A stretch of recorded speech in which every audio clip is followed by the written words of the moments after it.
What up, best ballers? Mitten 2 contest just dropped on Underdog. Um, Mitten 1 filled up faster than I thought it would, faster than I think they thought it would. So, um, Mitten 2 contest, very similar structure.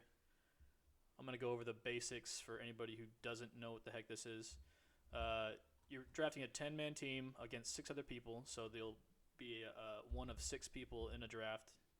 Uh, Best ball, you don't set your lineup; it sets it automatically for you. So they'll be counting one quarterback, two wide receivers, one running back, and one flex. The flex could be a running back or a wide receiver slash tight end. They group those together, the wide receiver tight ends. So you'll be drafting 10 players, and they're taking your best five out of that given week.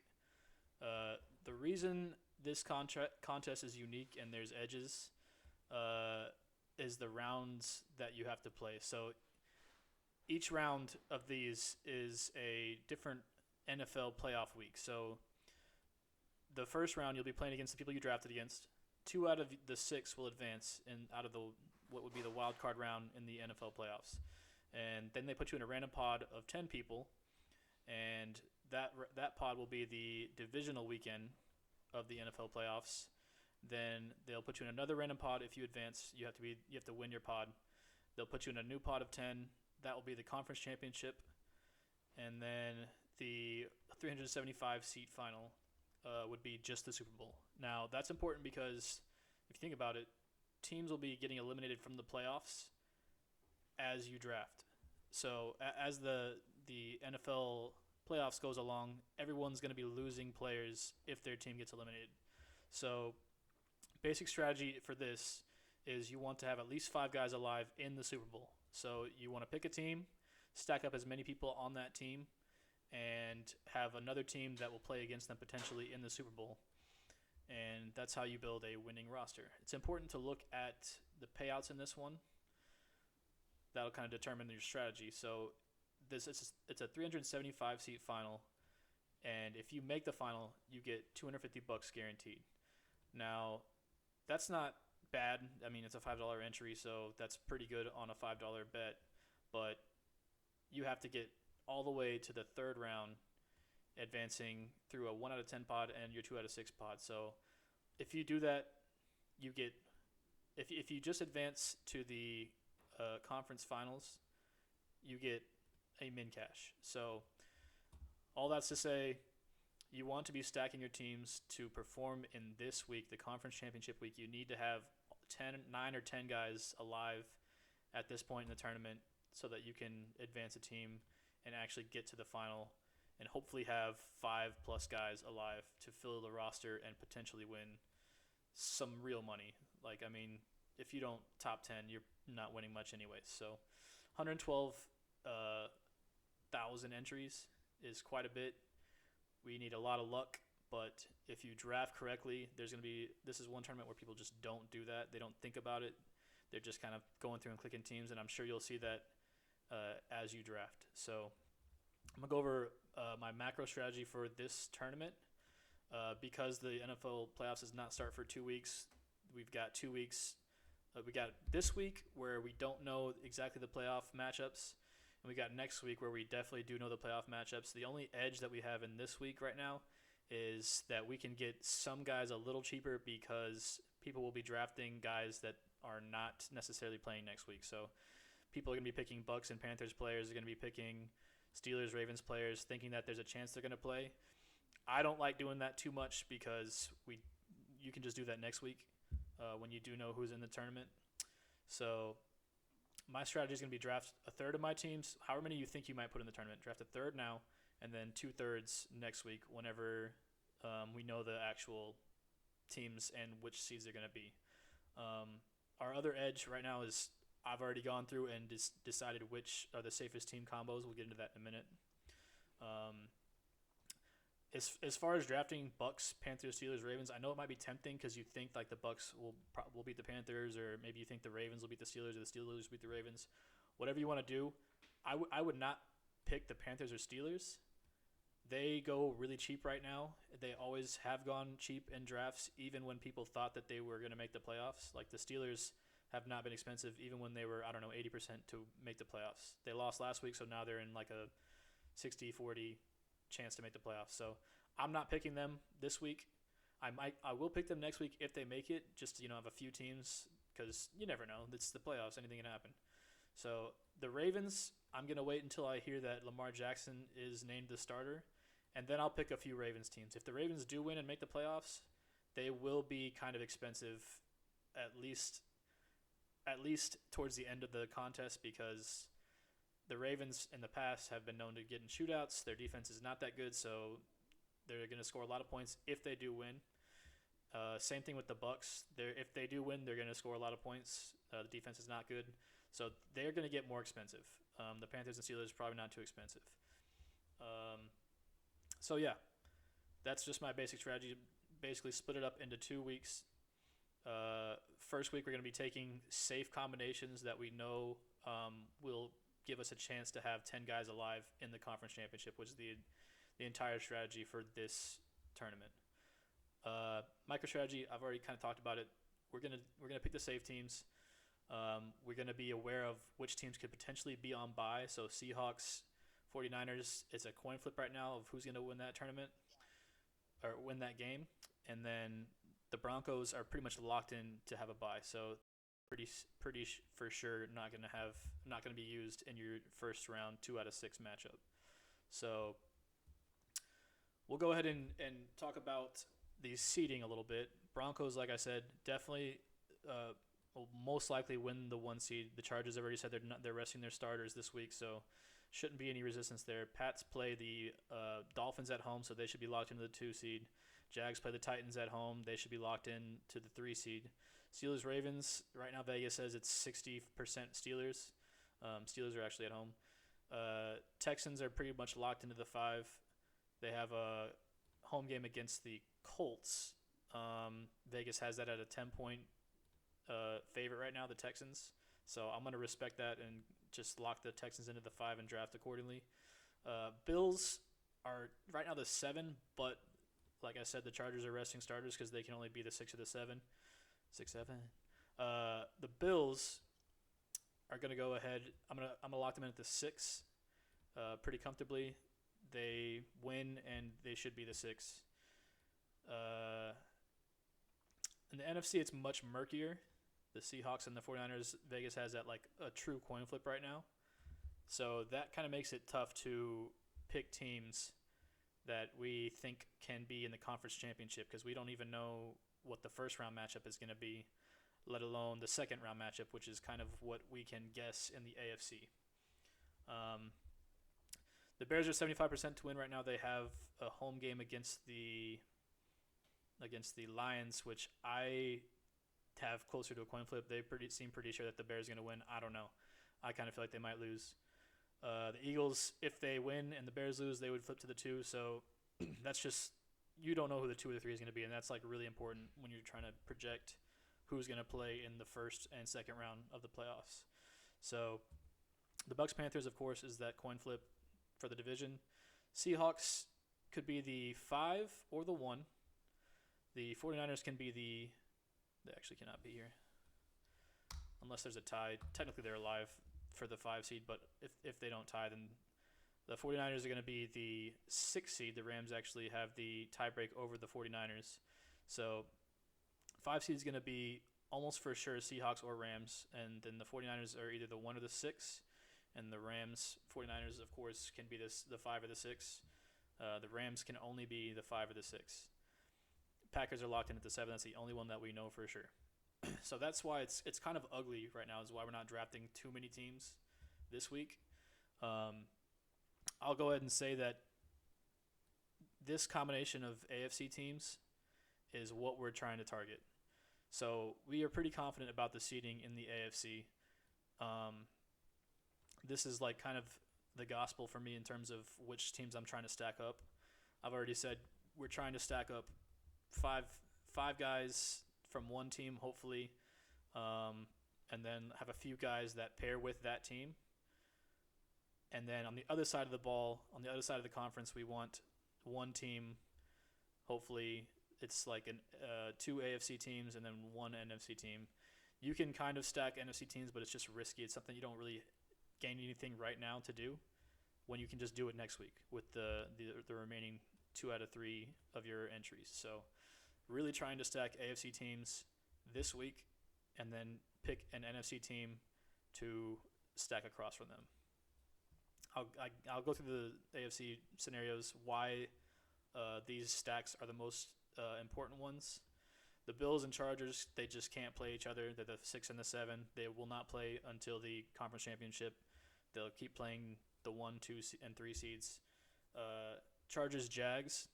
The Jags will be the 3 seed. The Chargers will be the 7 seed. So if the Chargers win, they'll play against the Broncos. And if the Jags win, they'll play against someone that's not the Chargers, because the Chargers will absolutely be playing the Broncos, being that the 7 has to play the 1. So they can't play until the conference championships. The Bills are the 6. The Pats are the 2 seed, so they won't play the first round because the Bills will be playing the Jags. And the second round, if the Bills win, they should be the lowest seed, which means that they would play the 1 seed, which would be the Broncos, and the Pats will play somebody else. There is a chance, notice I said that they shouldn't play. There's a chance that the Chargers win, like we talked about, and the Chargers would then be the lowest seed, and the Bills and Pats could play that in that scenario. But the reason why I have this combo ranked at 3 is because, 1, it's really easy to stack Bills and Patriots because of the way that the ADPs fall. And 2, we're drafting combinations of teams that can happen, not necessarily what we think is going to happen. So if you know what exactly is going to happen in the NFL playoffs and you have conviction, by all means draft just those teams and try and get your teams through. I'm drafting a bunch of drafts with teams that I think can advance. And sure, the Chargers could win that first game, but it's really unlikely. So I think that the Bills-Pats combo is one that's fine to pick. And even if these 2 teams do meet in the second round, you could have 5 guys from the Bills and 2 guys from the Pats and still potentially advance that team and have a good NFC team go through, and you still have a decent Super Bowl roster. So it's not the end of the world if they meet in the second round, because that is the round that's, you still have to advance through 1 out of 10. So the other picks that are live but not my favorites, Broncos and Jags. The 1 and the 3 seed cannot play each other, the same way that the 1 and the 2 seed, which is the Broncos and Pats, cannot play each other until the conference championship. So both of these matchups can't play. The reason it's not as appealing is because the Broncos don't play week 1, so it's harder to get those players through week 1. If you have 4 Broncos players, 5 Broncos players, then that team only has 5 guys playing week 1, and you have to advance it, or else it's dead anyways. So the Broncos are really risky to stack up too many of those players. You have to be really aware when you're picking teams that you have a strong enough team that can win. And we'll get into that in a little bit. Same way that the 1 seed and the 3 seed cannot play each other, the 1 seed or the 5 seed and the 7 seed can't play each other until the conference championship. And the Texans and Bills will only play if the Chargers win and both of these teams win. So kind of like the Bills Pats. If the Chargers win, then it kind of blows it up a little bit, but these 2 teams shouldn't play. But it's the NFL playoffs, anything's possible. So right now we're trying to draft combinations of these teams paired with 1 NFC team, and you can pretty much pick any NFC team if you're doing just 1 team. But it happens sometimes in drafts where you can't. So these are the combinations of teams that's the safest right now. Because Seattle is either the 1 of the 5, that means that could be the 5-6, the Seattle and Rams matchup, which would be a little safe, unless the Packers somehow beat the 2 seed, whoever that ends up being. Same thing with Seattle and Chicago. If the Seahawks win, Chicago is the 2 or the 3 seed, they can't play. If Seattle wins against and Philly is the 2 or the 3 seed, they can't play. So Seattle, Chicago, Philly is like 25% to happen potentially, but probably one of the safer options. So That's something to think about. Is whenever you're drafting, it has to be combinations of these guys, or else you're burning money. You're burning potential entries. So I'm gonna go ahead and jump into one.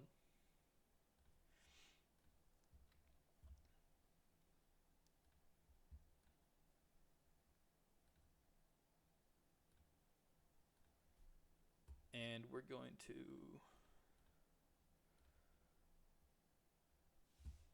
All right. So, like I talked about in videos in the past, um, whenever this fills, you want to look. First thing you want to do is look and see what the badge situation is in your room. So, we've got the contest filled. I'm in the 4 spot. We can see 2 red badges. That means these guys all know what they're doing. They do a lot of drafts. So they should know what they're doing. I'm not going to say they know what they're doing, but and then Moose and Logan potentially are just in here clicking buttons. So just goes to show every draft is going to have something like this where you have probably half the room does not have a badge. That's just going to show you that there's going to be half the contest full of dead teams, which is why there's such an edge in this contest. So we'll go ahead and do this draft. And the other important thing to note in this is you want to be watching who the other teams are stacking. I already know that these guys are probably going to know what they're doing. They're going to be stacking 2 teams, maybe 3 teams, and sticking to those teams. The guys with the black shields are going to probably be blowing stuff up and be just randomly clicking on guys. So you need to pay attention to who they're going after, and you want to kind of stay in your own lane is like kind of the idea.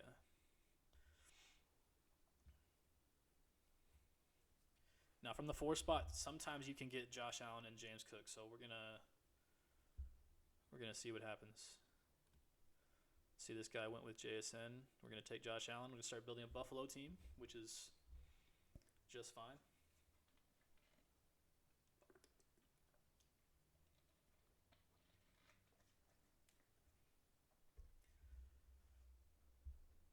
Looks like the guy next to us is going to go Eagles. That's fine. Let's hope this guy goes Rams and stays out of our way. Nope, he doesn't go Rams. He takes James Cook. So we're going to be battling for Buffalo players.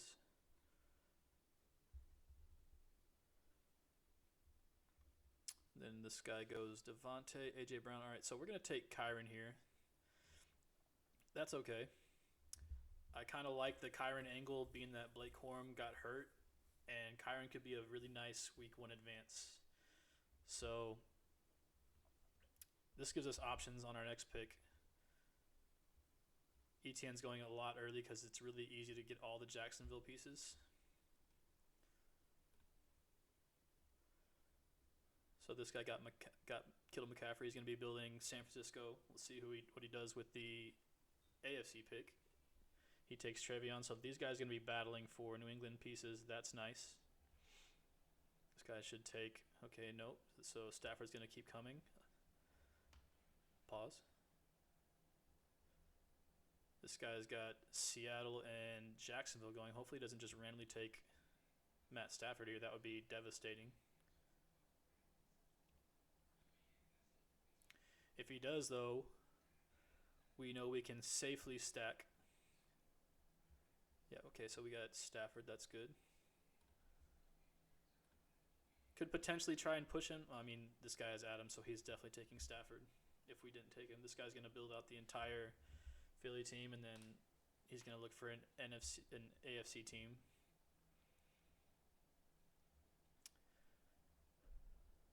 This guy, black badge, you just never know what he's going to do. So we know we can build Bills and Chargers safely, Bills and Pats safely, Bills and Texans safely. So Nico Collins gone. That means he's going to be going for Texans team, although it is the black badge, so you just never know. This guy's taking Buffalo players. That's fine. We're going to try and get Kincaid on the way back.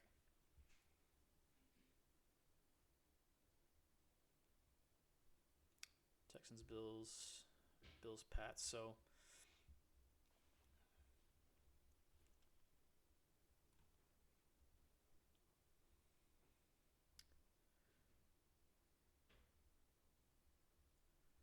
He takes Swift. He takes Devonta. So we're going to build.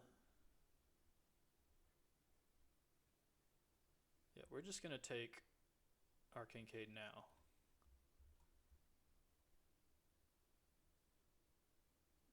Yeah. We're going to take our Kincaid now.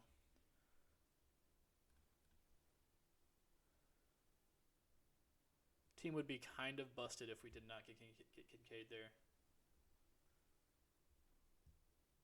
And then we're going to try and get some other pieces later. We still have to pick our other team for the AFC. We know Buffalo and Chargers is safe. So we're probably just going to take Hampton here. Corum has been falling because of his injury. So we don't really... we're going to try and push him around the other side.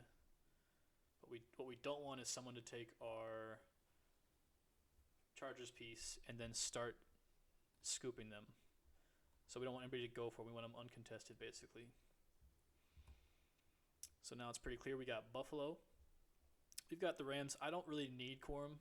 We're going to see how far we can push him because we have Kyron.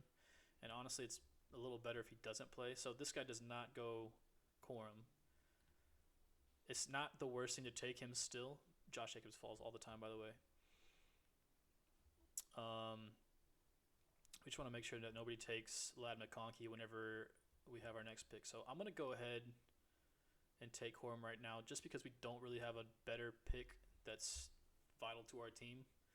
Even Ladd McConkey is like not as super essential. We could take Quentin Johnston and feel just as good. He has probably a higher ceiling anyways.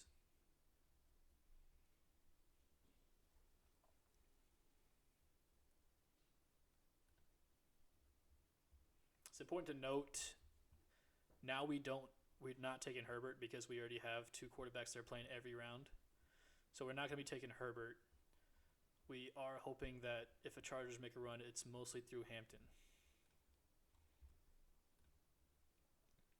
So we're going to take McConkey, assuming he's there. If not, we'll just take QJ. It may be tempting to take guys like this that you see fall a little bit, but it just literally does not help your team. It kills your team to take those guys. And that's one thing that people don't really understand with this contest. Even if there's a guy here that's like fallen 2 rounds, it is literally going to kill your team if you take them a lot of the time. All right, so we got QJ here. There's no real Rams pieces that kind of are here in this part of the draft, but people will take QJ. We're going to hope for Colby Parkinson at the end of the next round. But for now, yeah, we're going to go ahead and grab QJ.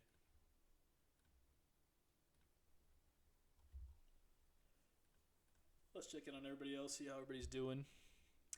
This guy went straight Chicago. He picked all these guys way early. That's fine, but yeah, you're just leaving a lot on the table.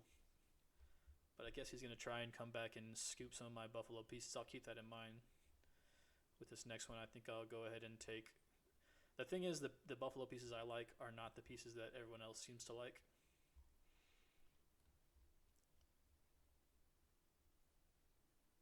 Yep, we got Colby Parkinson, the best available wide receiver. That's nice and that's clean. This guy might have taken him because he's got a little Rams piece. So yeah, we've got 1, 2, 3, 4 Rams, 1, 2 Buffalo players, and we've got most of the Chargers team that we want. We could add another pass catcher, but being that we don't have Herbert, it's not really a need to. We're basically saying that Hampton's going to have big games, and it's not going to be a lot of throwing. So it might be tempting for people to take Herbert here, but you already have enough positions at wide receiver or at quarterback. So with this one, we're gonna see who the best Bills player that we think we could take is. Ty Johnson's not bad. We don't have the running back for this team, but being that I only have one pass catcher, although Ty Johnson does also catch passes.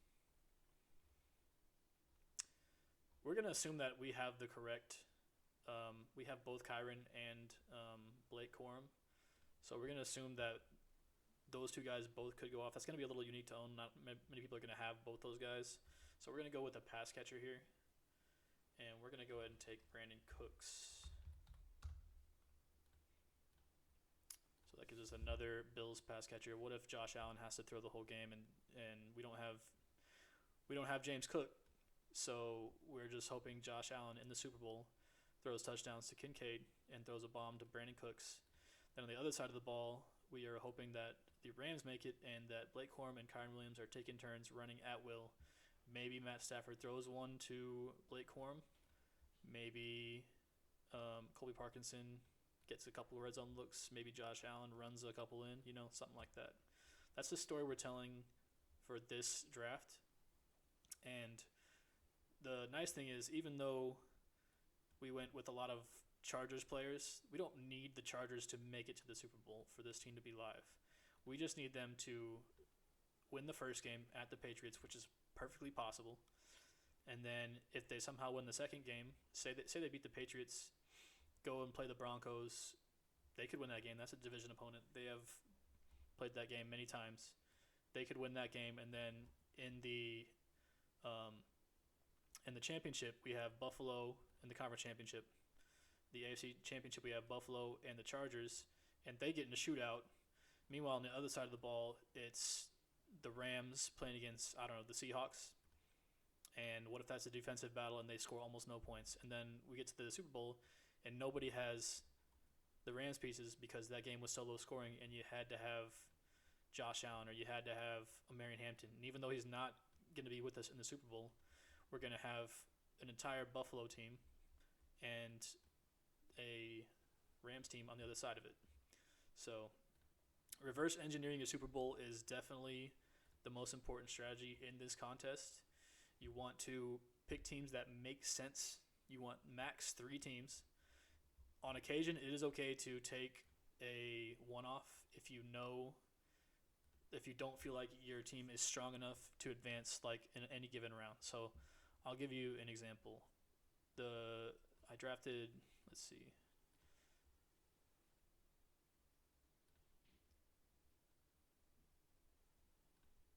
So this team, yeah, I'll actually go back to the screen that just shows the team.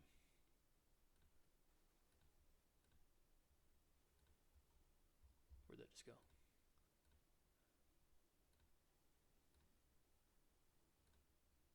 Bro.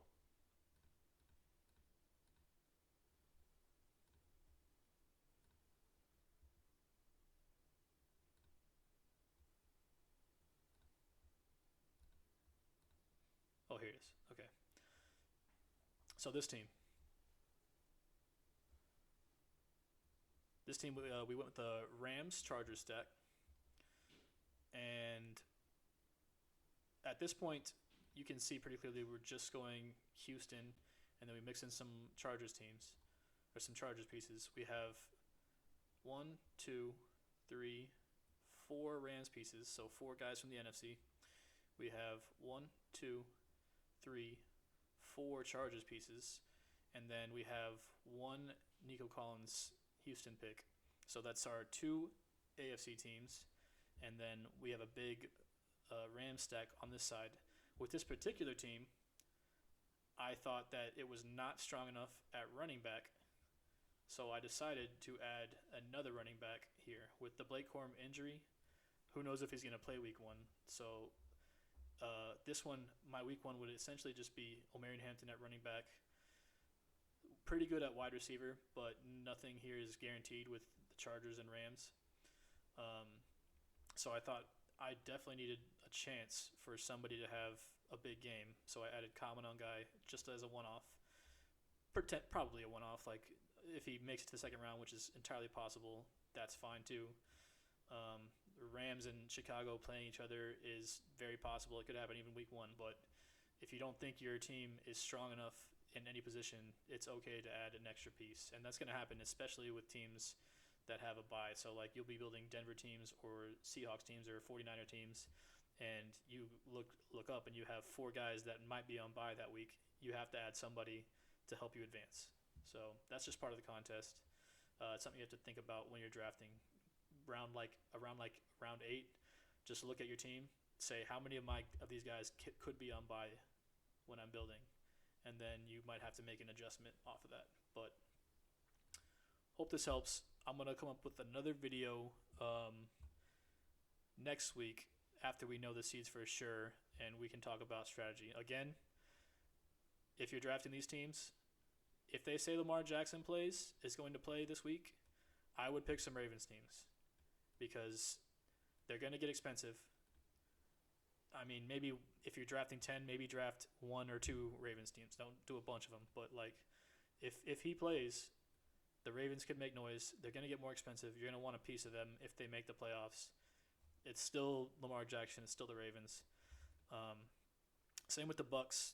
There's a chance that the Bucks are part of the picture that you need to have. So if the Bucks somehow win the first week and then lose in a shootout the second week, and Mike Evans has 3 touchdowns, all the teams that advance are going to have Mike Evans, and he's going to have 3 touchdowns. And if you didn't have a piece of him, you're going to have pretty much your entire portfolio eliminated because there's going to be 10 teams in that second round pod, and one of those teams is going to have Mike Evans. I guarantee it. And your entire portfolio could be dead. It's unlikely because it's the Bucks and they're probably just going to lose the first round, but it can happen. So it's just things you got to think about when you're drafting these teams. All right, y'all. Check you later.